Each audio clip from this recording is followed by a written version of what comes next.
Welcome to the beautiful Kimberley Alpine Resort and the 5th Annual Black Spur Ultra. Things are pretty quiet here at the start-finish area right now, but in less than 24 hours, the races get underway.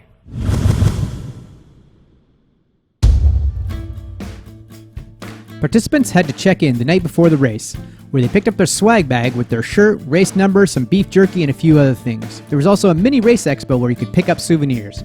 Then it was on to the race briefing with race director Brian. Following a few hours sleep, it was time to get ready for the 8 a.m. start. And we're underway. Start of the Black Spur Ultra. Take the corner here and head up the mountain. The Black Spur Ultra is either a 54 or 108 kilometer race, depending on what you want to do. There are 3 loops which you do either once or twice, and there's plenty of elevation as you can see on this profile. Brian talks about leg 1. Then it goes into a single track, and it goes up an old cut line up the back of the mountain. You get into these rock gullies, up on this ridge line. Again, there's not really much of a trail, it's just you're running along the rock ridge line. Although technically the shortest leg, leg 1 is the beast. It has the most climbing over the shortest distance.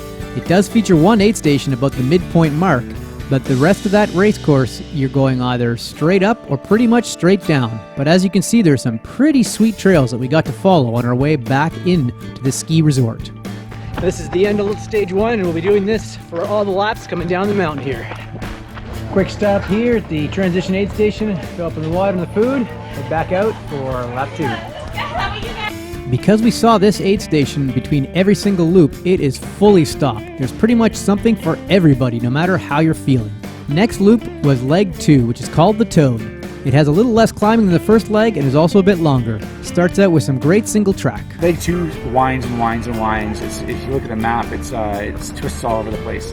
And then you end up in this one, you go through rock slides, you go past these beautiful little lakes, and you end up in Horseburn Valley. And this area, it's almost like a savanna. Once again at the midpoint, we were treated to an aid station. You know you're racing in cowboy country when the aid station gives you beef jerky. After getting my protein fix, it was back onto the flowy single-track mountain bike trails, which featured prominently in the second half of this trail. We finished off by following a double-track road and eventually made our way back to the resort. It was now on to leg 3, the Bear. At 19.4 kilometers, it was the longest loop, but had the least amount of climbing of the 3. Basically, the first third of the course is flowing, rolling up and down kind of mountain bike trails that go into some really cool wood sections. After that, we pop out onto a road and have a very steep descent for almost a third of this leg before finally getting to the aid station, where we can load back up and get ready for the 9.4K uphill back to the finish.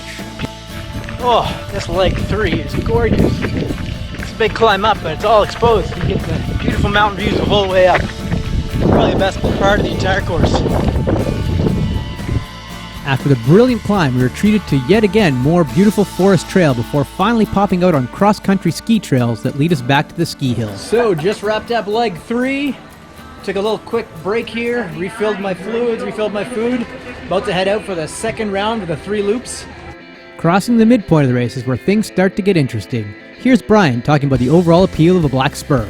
You know, Black Spur is a great place to start out if you're doing your first ultra. The trails in Kimberley are absolutely world class. I've had racers compare the 108 to Death Race as far as difficulty. Harder than Death Race, they've said. The trails out there are so spectacular, I don't mind running them twice. Lucky for me, I started the second half of the race with plenty of light and good legs. The best part of the checkpoint is you got a therapy dog, so when your legs are broken, they make you feel all better. Who doesn't love a dog in the middle of an ultra? I don't know about you, but it looks like it's time to bring out the headlamp. Lucky for me, I only had a leg and a half to go when it got really dark. For a lot of other racers though, there were plenty of volunteers with lots of lights and good spirit. Here it is, 108 kilometers, under 18 hours. Gonna run it in here. After finishing under the cover of darkness and getting a few hours of sleep, I came back up in the morning to watch the final racers come in, including this fellow who came in just under the wire with 2.5 minutes left. To wrap things up, there was a great buffet breakfast for all racers, which then led into the award ceremony to recognize all the fastest people, as well as plenty of draw prizes for everyone. Well, that's it from me from the Black Spur Ultra in beautiful Kimberley BC. I got the Black Spur, I got the custom beer, and I enjoyed a great day on the trails.